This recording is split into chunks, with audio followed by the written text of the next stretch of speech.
चमकता हुआ सब कुछ झलका देता है। ऐसे सर्वज्ञ वीतरागी हितोपदेशी प्रभु के सामने आओ, जैसे उनने स्वयं को झलका दिया ऐसे ही अपनी आत्मा भी स्पष्ट झलक जाएगी, अपने भी किए हुए पाप दोष झलक जाएंगे, दूर करना। और प्रभु के सामने ही नहीं आएगा, ध्यानस्थ मुद्रा को ही नहीं देख पाएगा, तो स्वयं ध्यान कब कर पाएगा? ऐसा विचार। भगवान वही होता है जिनके अंदर पूजा के परिणाम ना हो।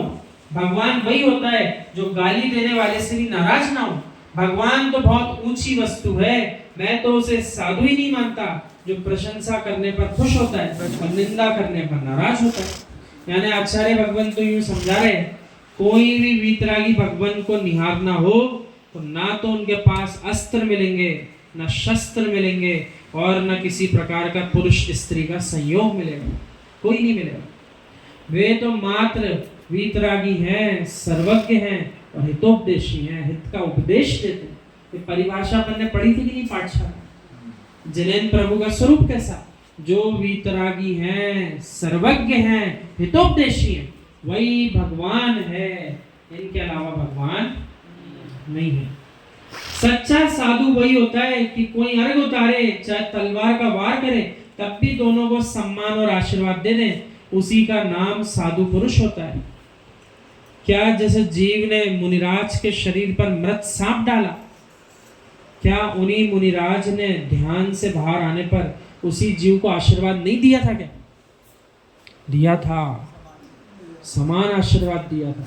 जो क्षमा कराने लाया उसको भी आशीर्वाद दिया, जिसने क्षमा मांगी अपने दुष्कृत्यों की उसको भी आशीर्वाद दिया। ऐसे ही होते हैं परम वीतरागी श्रमण, जो दोष करने वाला हो, पूजा भक्ति करने वाला हो, दोनों जीवों को समानता के साथ आशीर्वाद प्रदान करते हैं।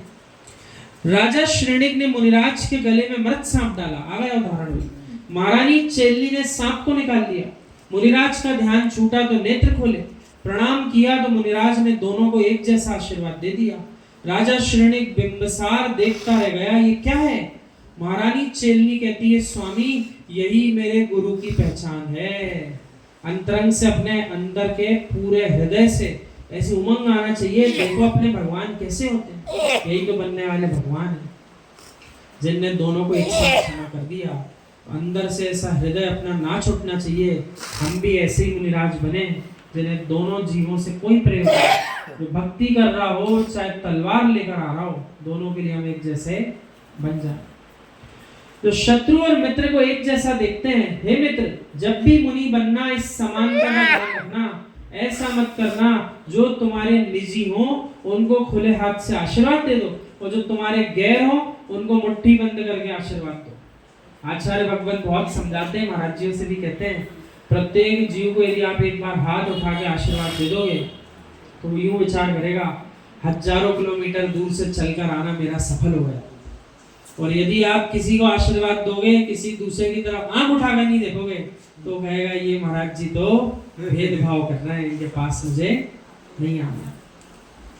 किसी की पीठ ठोकना आशीर्वाद नहीं है, मात्र करतल उठा देना इतना ही आशीष है। धीरे से ऐसा हाथ उठा देते हैं, वही आशीष है। बेटा तुमने पीठ ठोकी, उसकी पीठ पर जीव घूम रहे थे, तुमने उनको मार दिया। आचार्य श्री की गहरी दृष्टि देखो आप, मुनिराजों से भी पीठ नहीं ठोकना, उसकी पीठ पर जो जीव होंगे वे भी मृत्यु को प्राप्त हो जाएंगे। हाथ उठा के आशीर्वाद दो, पीठ किसी की मत ठोको।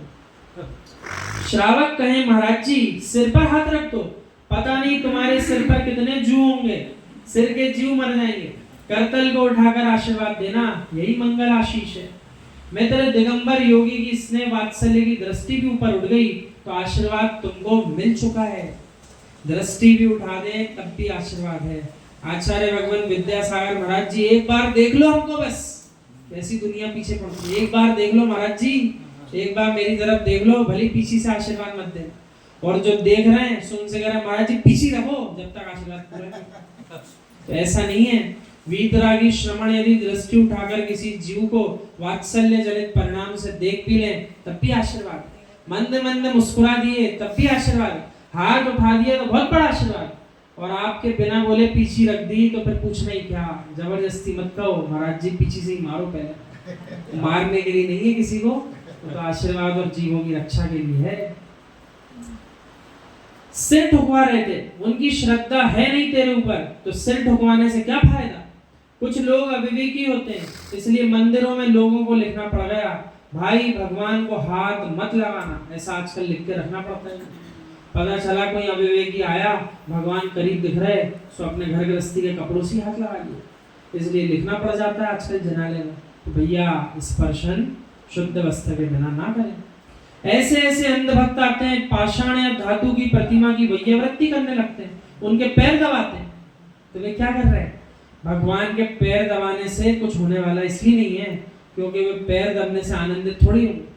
अपनी भक्ति अपन करो, अपनी भक्ति के प्रसाद से तब पुण्य मिलेगा कि अपने आप अपने काम बन जाएंगे। भगवान के पैर दबाओ चाहे हाथ दबाओ, कुछ होने वाला नहीं। अरे ज्ञानी वृद्ध मुनि साधु हैं, उनके पैर दबाने की जरूरत है, उनको तुम देखने नहीं जाते हो और भगवान के पैर दबाते हो। कैसी सटीक बात लिख दी आचार्य जी ने। जहां किसी वृद्ध दिगंबर साधु को, वृद्ध आरिका माता जी को आपकी वैयावृत्ति की आवश्यकता है, जो बनने वाले भगवान है, उनकी तरफ तो ध्यान जा नहीं रहा, उनके हाथ पैर दबाने का भाव आ नहीं रहा, और जिनेन्द्र प्रभु के पास जाकर के उनके पैर दबा रहे, वो बोले भगवान आपके पैर दबाएंगे तो हमारा सौदा पूरा हो जाए, कुछ होने वाला इससे नहीं है, ध्यान रखना पड़ेगा। मालूम कभी कभी मुझे ऐसा लगने लगता है हम जैसे युवा मुनियों के पैर